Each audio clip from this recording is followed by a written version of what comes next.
안녕하세요. 성경 그대로의 삶 박주원 목사입니다. 오늘 살펴보고자 하는 주제는요, 우리가 성경 봉독으로 하나님께 찬양 드리는 방법입니다. 우리가 예배 때나 구역 모임 때나 성경 말씀을 봉독해야 될 때가 많잖아요. 그때 어떻게 하면 하나님께서 기쁘게 받아주실 그러한 성경 봉독을 할 수 있을까 하는 것이에요. 세 부분으로 간략하게 살펴보도록 하겠습니다. 첫째로 우리는 담대하게 하나님의 말씀을 봉독해야 합니다. 가슴을 펴고 큰 목소리로 망설임 없이 선포해야 해요. 우리가 선포하는 것이 나의 생각이나 그런 발표 같은 것이라면 머뭇거리는 것이 합당할지도 모릅니다. 왜냐하면 우리의 말과 지혜는 부족함이 있기 때문이에요. 어떤 악이나 흠 같은 것들도 섞여 있죠. 그러나 우리가 봉독하는 성경 말씀은 하나님의 무오한 진리이며 전능한 말씀이며 지극히 높은 거룩한 말씀이잖아요.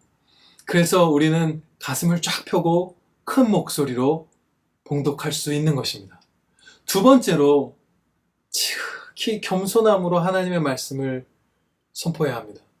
우리가 수종되는 것은 하나님의 말씀이잖아요.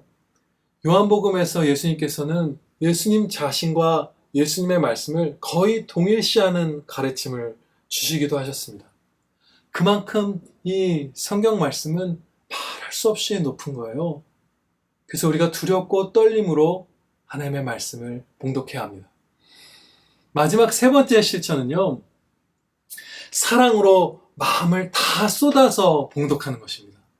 몰입한다고 표현할 수도 있을 것 같아요.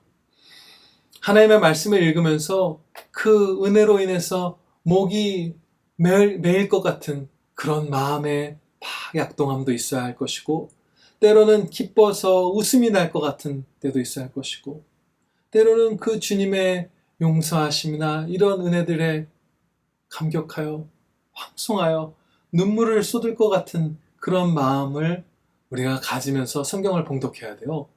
그렇지만 하나님의 말씀을 잘 전달해야 하는 그런 사신의 임무를 또한 우리가 받았기 때문에 실제로 울거나 목이 메이거나 웃지는 않고 그 직전까지 마음이 막 약동하면서 그러한 마음으로, 그러나 그 마음을 잘 다스려서 이 발음이나 말이 끊기지 않도록 그렇게 해서 하나님의 말씀을 봉독해야 합니다. 네, 이와 같이 우리가 만왕의 왕의 사신된 자로서 지금 성경 말씀을 봉독한다는 이 사실을 자각하면서 저와 여러분 모두 하나님께서 기쁘게 받아주실 성경 봉독을 할 수 있기를 주님의 이름으로 축원합니다.